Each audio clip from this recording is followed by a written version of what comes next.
E aí, Cami, de quem que a gente vai falar mal hoje?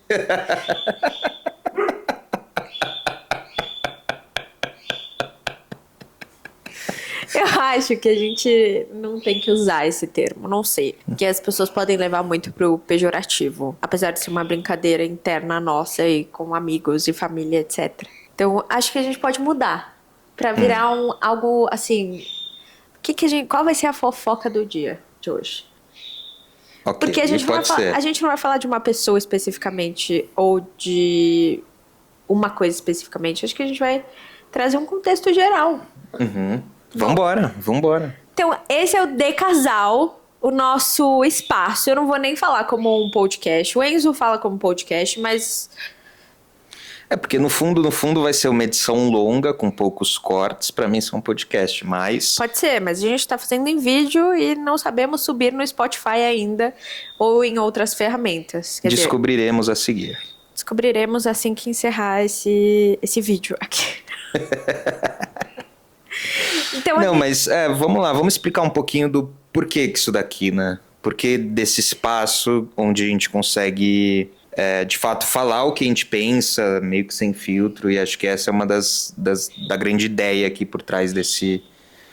da onde surgiu? A gente sempre tem essas conversas, como a gente vai ter aqui, de empreendedorismo, de negócio, de estratégia e etc.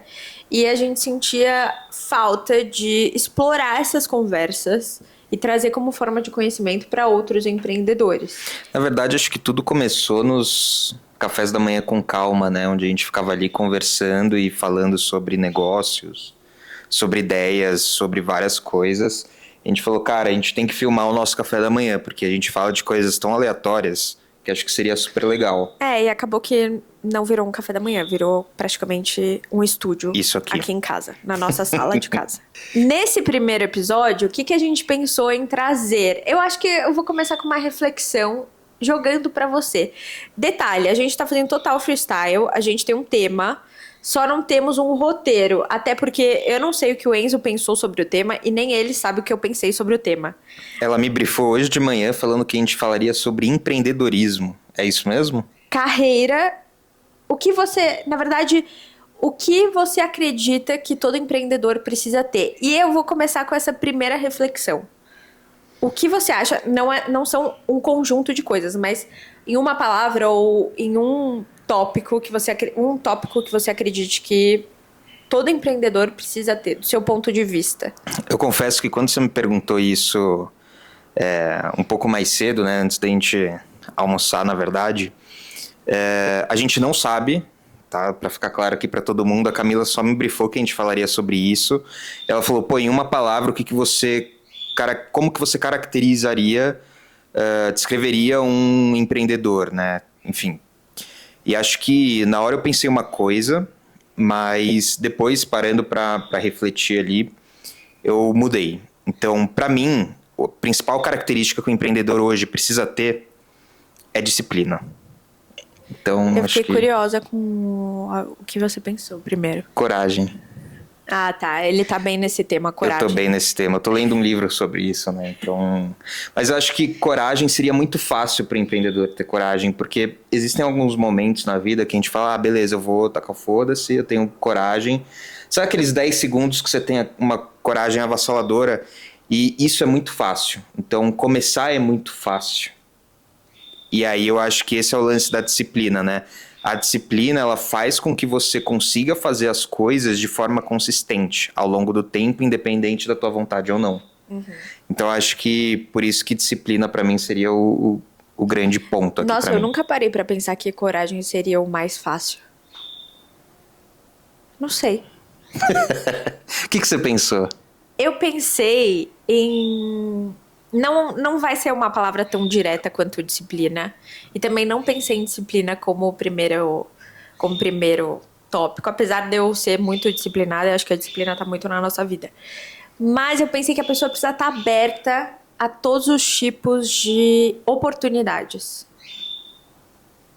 Pode ser colocado assim? Não sei se tem uma palavra pra isso. Pode ser. Porque quando eu penso em empreender, toda a minha jornada ali empreendedora... depois você pode entrar até um pouco no seu caso, na sua carreira, que eu acho que a gente tem carreiras muito complementares entre si. Mas quando eu penso no empreendedor, eu penso naquela pessoa que precisa estar aberta a todo tipo de oportunidade que ele tem. Então, 80% do seu tempo você tem que focar no seu negócio, no core do seu negócio, no assunto do seu negócio. E os outros 20% você tá aberto a experimentar outras coisas. Seja... Não precisa ser uma coisa profissional especificamente, mas pode ser outros... Ir para outros lugares, fazer um novo hobby, testar novas coisas. Acho que isso traz amplitude para sua mente, para sua cabeça, para você levar para os seus 80% ali do seu tempo, que é o seu negócio. Faz total sentido, né? Até porque quando a gente pensa em empreendedorismo, em criar coisas novas, criar coisas disruptivas, acho que a principal característica que a gente precisa ter é a habilidade de ligar os pontos. E o que é ligar os pontos? É ter vivência, é o famoso street skill, é você ter passado por coisas em que você hoje olha e fala, cara, não vamos por X, vamos por Y, porque de alguma forma, segundo a minha experiência, acho que vai ser melhor. Então... e acho que foi isso que me fez chegar hoje no social selling. Hoje eu tenho a produção de conteúdo e tá aberta a outras coisas. Eu deixei ali os 20% aberto até em fazer a mais para algum cliente, para explorar novas áreas que sejam complementares à minha área principal, que era a produção de conteúdo. Hoje tá virando social selling. Hoje a produção de conteúdo na Zest é algo bem fechadinho, bem boutique ali para alguns clientes e alguns tipos de negócio, não são para todos os negócios. E o social selling se tornou nosso core ali, nosso foco principal, principalmente hoje, porque a gente tem um CRM específico para a Zest. E eu não estaria aqui falando sobre isso, a gente não estaria fazendo esse podcast se não fosse a nossa abertura de mente. Com certeza.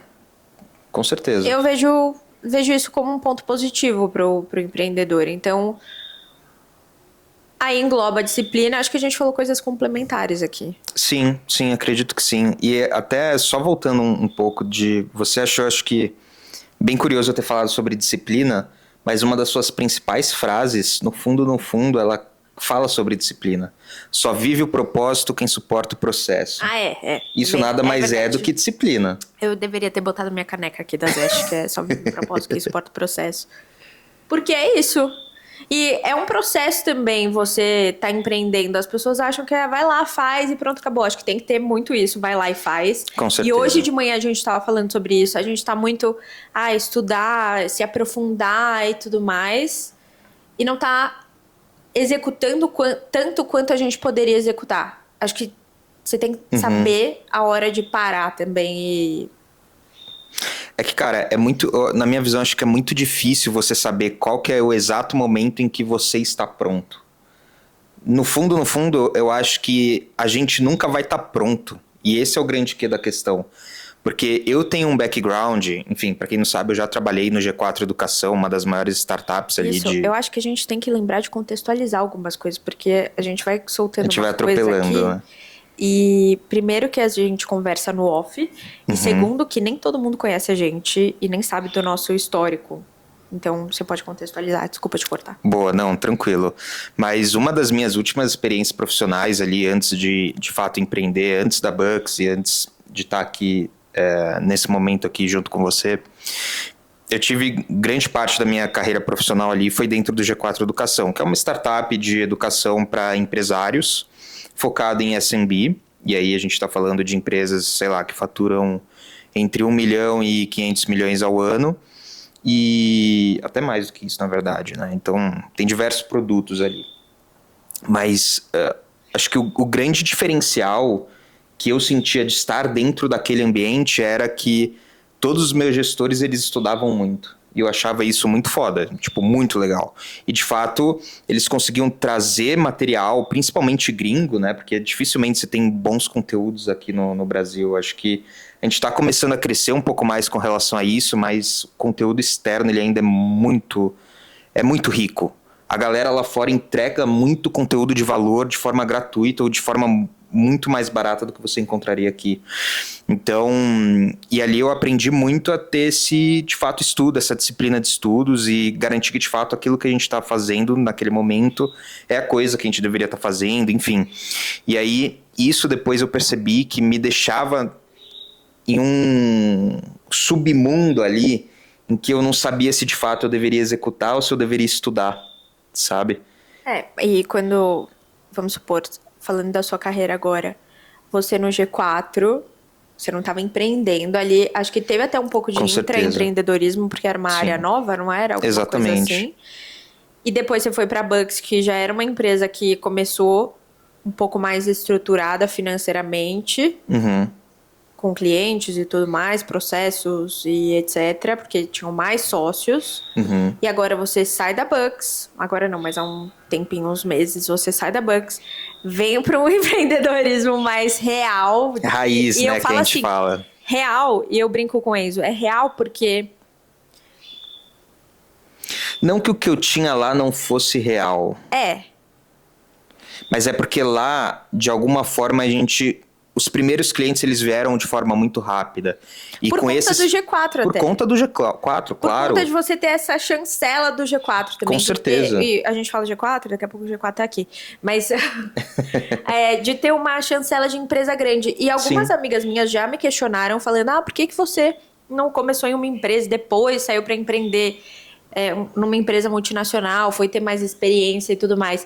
Eu acho válido ter uma experiência em uma empresa, mas eu acho que a experiência de um empreendedorismo real, e vou colocar assim, mas só para contextualizar, o empreendedorismo real, ele traz outro tipo de Com certeza. aprendizado. Então, eu acho que aprendizado emocional, acho que eu tenho uma maturidade emocional, assim, nada me abala, quer dizer, tem algumas coisas que me abalam, mas a maturidade emocional me ajuda muito a viver meu dia a dia, a disciplina, os processos, os desafios que existem no empreendedorismo. Uhum. E a vontade de fazer. Não é nem vontade, não vou nem colocar assim. E a possibilidade de fazer acontecer. Porque não é só vontade, a gente precisa ter a possibilidade de levantar, arregaçar a manga e fazer, estudar e trabalhar 18 horas e. Mas se você trabalhar 18 horas, você vai ter o burnout. Sim, mas você vai ter que aprender a ter equilíbrio em alguns momentos. Tem momentos que você vai precisar trabalhar 18 horas. Tem momentos que você vai precisar não focar 100% no seu negócio e se abrir para outras coisas para você aprimorar o seu produto e serviço. Aí entra no que eu falei no começo. Uhum. Então, você saindo agora de todo esse contexto e vindo para a Zest, como você acha que... Acho que é uma dicotomia interessante. Dicotomia. Eu amo quando Por que tem eu falo palavras isso? difíceis. Oi? Eu amo quando tem palavras difíceis. Mas por que eu acho que é muito diferente, né? Ter experiência, de fato, em uma empresa grande, eu acho que é muito interessante, principalmente quando você vai assumir, por exemplo, uma empresa familiar.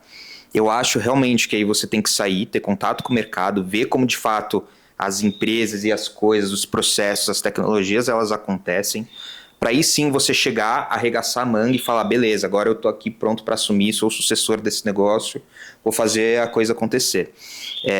Então acho que isso é muito interessante, a não ser que você seja do tamanho da CIMED, por exemplo, porque daí você consegue ir numa área específica, acompanhar como acontece, voltar para alta gestão ali e ter algum tipo de insight a partir disso, mas se a gente está falando de empresa raiz mesmo, por assim dizer, não tão grande, não é nem raiz, porque ali é um negócio verídico, enfim, funciona legal, acho que é super interessante, mas então eu acho que quando você tem um one shot, faz sentido você ir para mercado, ter experiência para você poder voltar para casa e trazer toda essa bagagem.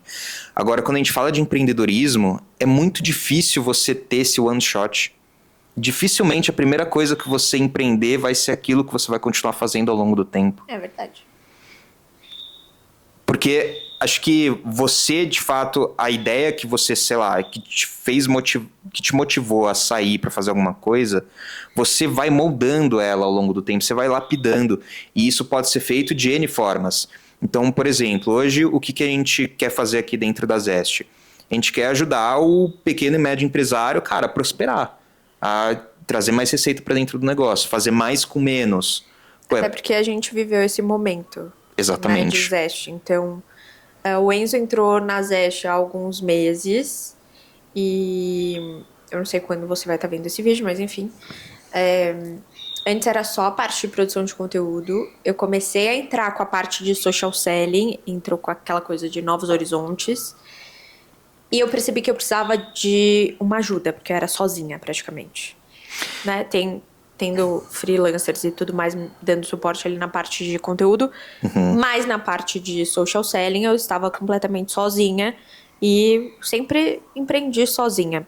Né? Então eu sei o que é viver o solitário do empreendedorismo. E aí eu falei pra ele, bom, tem uma vaga aqui pra você. Tô de portas abertas. Eu preciso de uma pessoa, aliás, a melhor pessoa de operações que a Zest poderia ter. E aí você entrou. E a gente teve esse momento de crescimento. A gente está num momento de crescimento. E a gente percebeu que vários empreendedores vivem esse momento de crescimento. Às vezes são solitários, às vezes tem 1, 2 sócios, mas cada um olha para uma frente e às vezes não tá olhando para frente de crescimento, de receita, de revenue. Tá, enfim, vendendo almoço para pagar a janta. E acho que... E essa é a grande... Esse é o empreendedorismo Esse real. É o empreendedorismo isso que eu tô real. falando. Esse Paga é o o empreendedorismo real, acho que você tá vendendo almoço para pagar a janta. E tem muita gente vivendo assim. Você precisa necessariamente priorizar caixa 100% do tempo. E acho que é isso que driva muito o que o empreendedor faz, né? Então, por exemplo, vamos investir em tráfego pago? Um olha pro outro hoje e a gente fala, cara, vamos. Mas é o seguinte... Não, fala a verdade. A gente decidiu fazer nós dois. Tenho noção de marketing? Sim, mas não tenho noção de marketing de conteúdo. Enzo tem noção de tráfego pago? Aliás, ele já já foi gestor de tráfego nos seus primórdios. Primórdios ali, 2020 Já. E pouco. A gente, como 2 empreendedores executores, a gente decidiu fazer. Só que esse é o ponto. E aí tá o lance da inteligência versus estudo versus aplicação. E saber trazer receita. E saber trazer receita. Receita é trazer caixa, né? Todo mundo precisa trazer caixa. A gente tá vivendo esse momento de trazer caixa. Com certeza. Sempre. E aí, acho que muito do que o empreendedor ele tem que vir e mexe se perguntar é: o que eu estou fazendo hoje é a melhor coisa que eu poderia estar fazendo nesse momento? Pensa um pouco sobre isso. A gente poderia fazer as nossas campanhas de tráfego pago hoje só eu e você? A gente conseguiria. A gente até gravou vários criativos. A gente fez, não tem a menor dificuldade. O ponto é, nós fazendo isso, seria a frente que mais poderia trazer resultado para a Zest nesse momento? Não. De zero? Não. Na minha percepção, não. Talvez evento, talvez fazer o que a gente está fazendo aqui traga muito mais resultado. Tudo é teste, na verdade, né? Acho que você pode falar um pouquinho sobre isso também. Porque a Camila vira e mexe e fala para mim, Enzo, eu tô fazendo a pós aqui, acho que... E ela tá vendo muito sobre growth, né? E tem isso, tem a pós-graduação nesse meio tempo aí. Não, a minha, coitada, nossa. Tenho prova hoje. Tá brincando. Tenho prova hoje. Eu vou sair daqui e vou fazer. Haja GPT pra ajudar nessa prova aí, hein? Não, eu vou estudar. Tá pensando o quê? É. Eu estudo! Tá bom, acredito. Pior que a Camila é estudiosa mesmo. Mas eu acho que no G4 eu vi muito sobre growth, sobre teste, sobre números, sobre relatório. E quando você é sozinho, é muito difícil você fazer vários testes e, de fato, parar pra analisar isso. Cara, é impossível. Vou falar a real. Eu acho que eu testei muita coisa. Eu poderia ter testado muito mais se eu não tivesse tão sozinha. E eu digo sozinha, tipo, ter uma sociedade ou... talvez uma pessoa que seja o seu gerente ali de projetos que cuide dos seus clientes. Porque acho que o maior problema... Dessa jornada toda é que você vai estar muito preocupado com os seus clientes, entregar, pelo menos eu fico noiada com os meus clientes para saber se eu estou fazendo uma boa entrega e como eu posso melhorar sempre essa entrega, trazer uma boa experiência, um bom atendimento e tudo mais. Cara, para vocês terem uma ideia, só um adendo aqui, não perde o fio. Tá. Mas me assusta o quanto a Camila fica dentro do WhatsApp. Cara, é impossível. Algum cliente dela manda mensagem, juro, no mesmo minuto ela responde. Se eu não responder é porque eu tô em reunião. Ou eu tô em gravação, ou eu tô em alguma coisa assim. Mas meu tempo de resposta é em torno de, no máximo, 1 hora. Cara, loucura. Eu não consigo conceber isso. De verdade. E olha que eu tô dentro da Zest agora. Mas, então, eu acho que Aí entrou na questão do social selling que eu entrei, é que eu percebi que assim, se você não dá um bom atendimento pro seu cliente, uma previsibilidade, se você... Eu vou perder o fio da meada que eu tava falando antes, nem lembro mais o que eu tava falando, mas enfim. Se você... se você não entrega um bom atendimento, se você não dá previsibilidade pro seu cliente, olha... Então, por exemplo, chegou um conteúdo novo pra mim, que algum cliente mandou, eu vou falar, tá, eu te entrego... tal dia, ou eu vou conseguir te entregar hoje, eu vou conseguir te entregar amanhã, se é mais urgente, né? Ou eu entrego até determinada data. Você traz previsibilidade, ou trazer dúvidas para os clientes, se perguntar, se fazer presente. Eu acho que nem é isso, é se fazer presente. Você precisa se fazer presente para os seus clientes, porque senão, esse vai ser o primeiro ponto que vai fazer com que ele saia da sua empresa. Tirando a parte do resultado, claro, o resultado é super importante, mas... esse vai ser o primeiro ponto de atenção que ele vai olhar. Pô, o cara não se faz presente, imagina meus resultados com ele. Vai começar assim. Excelente, excelente. E até um ponto que eu queria trazer aqui, um dos principais desafios que a gente teve ali, principalmente começando uma área de consultoria interna dentro do G4, um dos principais desafios que a gente tinha com os nossos clientes, que eram de fato as áreas, né, a área de marketing, a área comercial, a área de CS, CX, a principal dificuldade era, de fato, o alinhamento do projeto. O que foi feito, quais foram os desafios ou os problemas que aconteceram, em que pé do projeto a gente está e quais são os próximos passos. Então, você ter isso muito claro e, assim, teve uma reunião com o teu cliente, já manda isso logo em seguida. Essa é uma dica prática aqui que acho que a gente consegue dar, porque... no G4 eu vivi muito isso, depois na Bucks a gente teve um desafio grande, porque a gente começou a escalar de forma um pouco mais volumosa, o que foi muito interessante, e porque desafiou a gente em N fatores. E gestão de projetos é de fato o que tangibiliza para o cliente de que aquela entrega está ficando boa, e no gerúndio, né? Ele não viu a entrega final ainda, muitas vezes, mas ele confia que você, de fato, está trabalhando para isso. Não, e o contato mais próximo, você alinha a expectativa.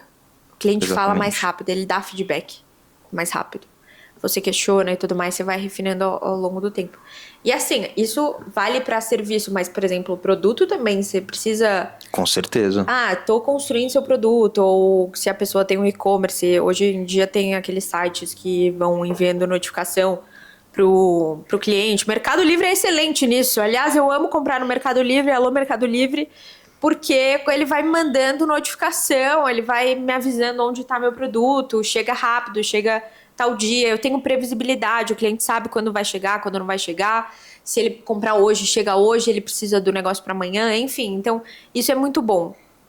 Isso é comunicação com o cliente. Com certeza, com certeza.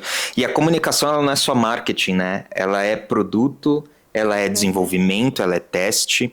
Então, quem nunca caiu num lançamento em que a pessoa que está fazendo ali aquele lançamento te coloca em uma landing page, né, uma página de captura ali, coleta suas informações e te coloca ou dentro de um grupo do WhatsApp ou para te enviar o link de uma sala do Zoom ou do Google Meet, onde vai fazer aquele webinar, workshop, seja o que for. E aí, quem nunca caiu naquela pergunta, o que você espera ou o que você quer ouvir nesse bate-papo? Cara, isso é um primeiro feedback para ele conhecer quem que está entrando naquele lançamento. Então, quando a gente fala de conhecer o cliente, ter comunicação, repara que até uma das técnicas de lançamento, que é o lançamento semente, se não me engano, acho que você pode até falar um pouco mais sobre isso, porque você leu o livro, né? O da fórmula de lançamento. Isso. Eu ia falar scaling up, mas não é a fórmula do lançamento. Não, scaling up é outra. Escalar negócio, E, cara, é muito interessante, porque muitas vezes, pelo que as pessoas colocam, o que elas esperam dentro daquela reunião ou daquele webinar, você constrói o seu produto a partir disso. Então, olha o nível de riqueza que você tem a partir disso, né? E aí eu te pergunto, que experiência corporativa vai te dar esse background que você precisa para empreender? Voltamos no fio da meada agora. A gente tava falando disso, né?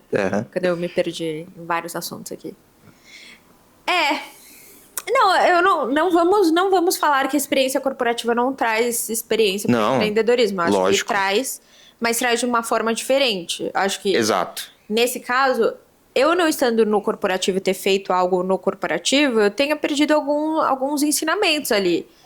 Mas que hoje, não sei se me fazem falta ou não. Eu ia falar que não, mas não sei. Não tem como dizer. Já que eu falei que eu não sei da minha experiência, o que eu penso é que também não adianta você querer ser empreendedor e não estar aberto a viver desafios diariamente. Por quê? Eu posso não ter tido a experiência num lugar e ter crescido a carreira e etc, mas eu fui escalando, tanto é que eu falo que minha carreira é uma parede de escalada. Eu fui de um lado, vou do outro, eu abaixo, vou pra cima, eu vou pro lado, eu vou na diagonal, mas ao mesmo tempo eu vou crescendo até atingir o topo. O que é o topo, não sei ainda, eu me questiono sempre nessa minha parede de escalada o que seria meu topo. Acho que não teria um topo, especificamente. Adoro quando a pessoa é criativa, né? Eu acho Você que vê a analogia que ela faz. Não, eu não fui tão criativa nesse ponto. Onde eu vi essa história de parede de escalada foi no livro Faça Acontecer, que até foi um livro que me fez ir para Harvard, largar tudo e ir para Harvard, da diretora do Facebook. Eu não vou lembrar especificamente, na verdade eu lembro o nome dela, mas eu não vou arriscar falar porque eu acho meio difícil.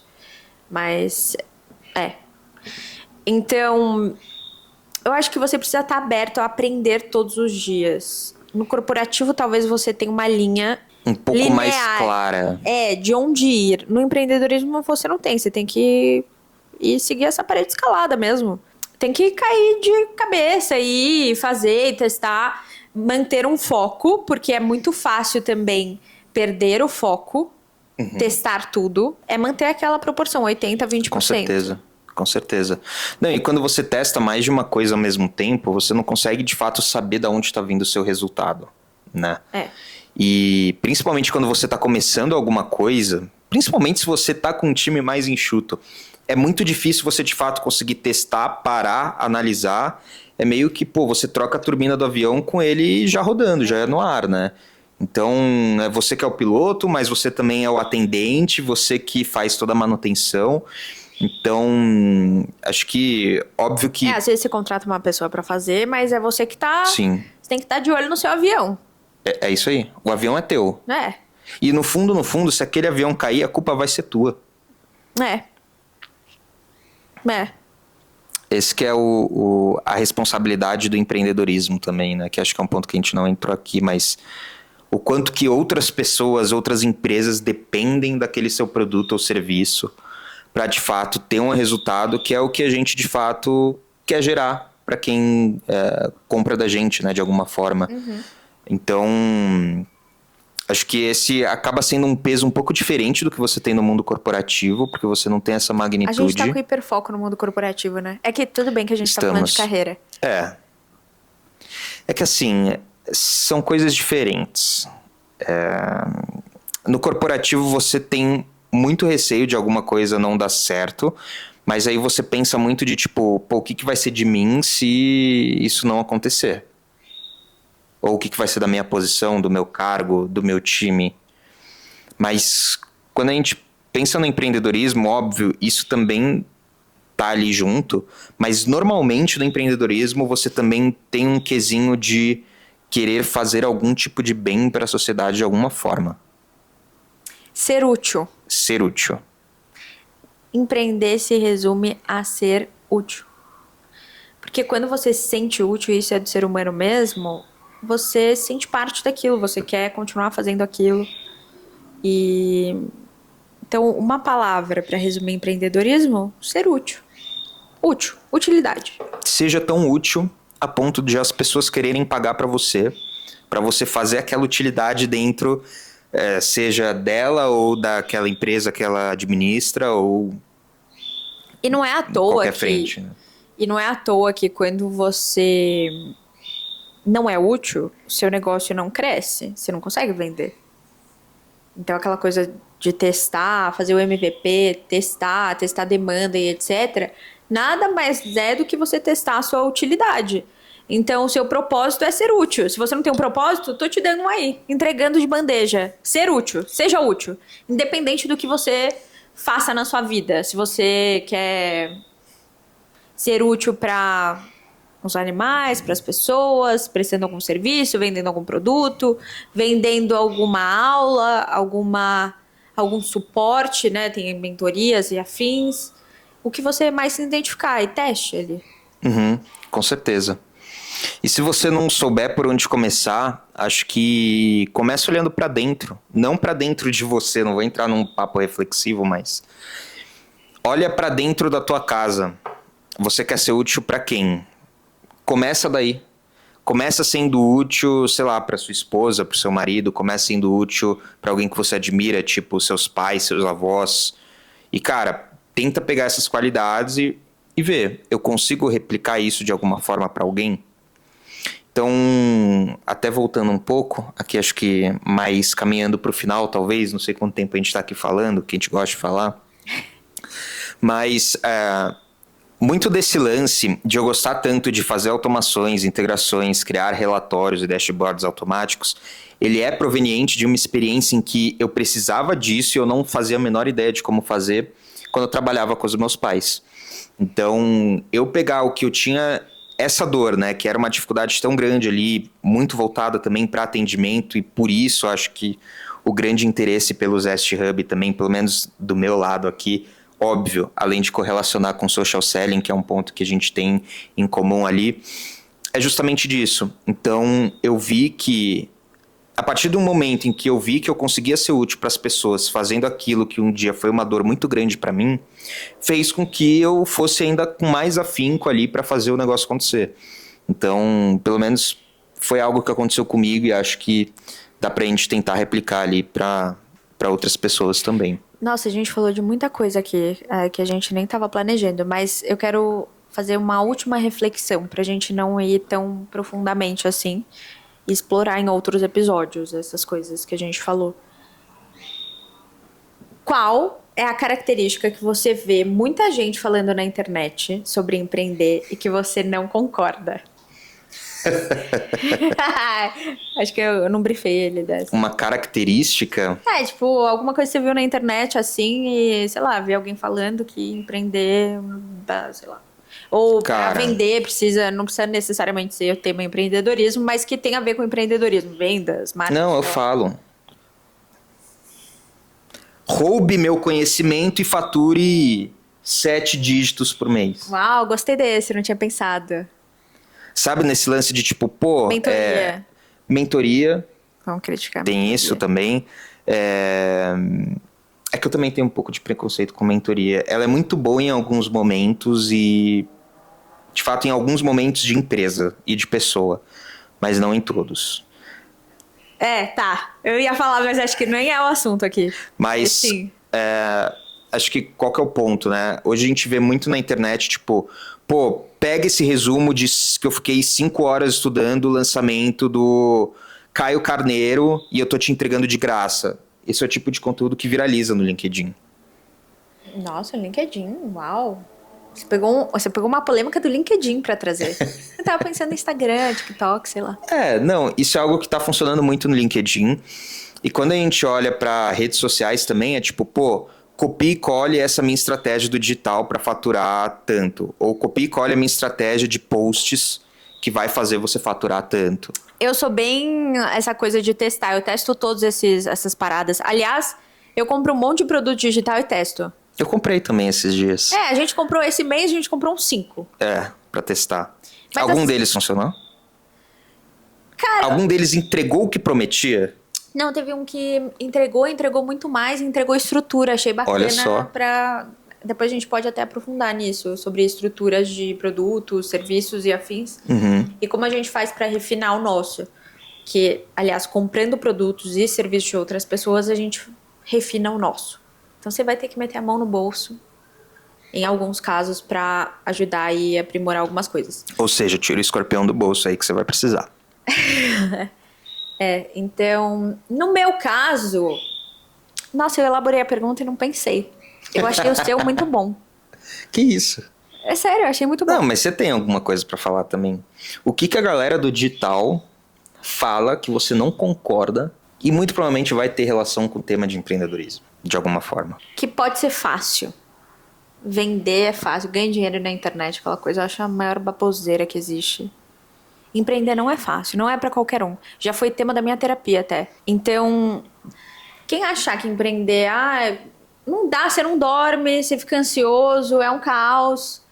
E chegou um ponto que eu comecei a pensar, nossa, já que eu não durmo, é difícil, tenho desafios e tudo mais, será que empreender é pra mim? E acho que todo empreendedor já se questionou sobre isso, ou em algum momento vai se questionar sobre isso.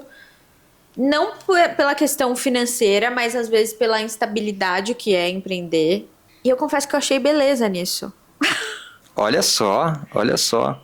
Eu acho que é você fazendo por você, é você fazendo pelas pessoas, é você sendo útil de alguma forma que em outros lugares você não seria útil. Ou seria, mas você não se sentiria útil. Posso terminar com acho que um encerramento aqui que eu acho que faz total sentido? Pode, a gente vai encerrar, mais reflexivo. A gente vai encerrar igual a psicanálise. Psicanálise, ali, pronto, acabou. Deixar essa reflexão aí. Mas, realmente, empreender não é fácil. E aí eu vou mais a fundo de alguns temas que a gente falou aqui nesse papo. Empreender não é fácil. Viver no mundo corporativo, num 9 to 5, também não é fácil. Ser atendente de supermercado também não é fácil. Ser adulto não é fácil. Ser adulto não é fácil. Ou seja, tudo é difícil. O ponto é, escolha o seu difícil. Pô, isso aqui ficou chique, hein? Eu acho que encerra aqui. Até o próximo... Até o próximo vídeo. Valeu!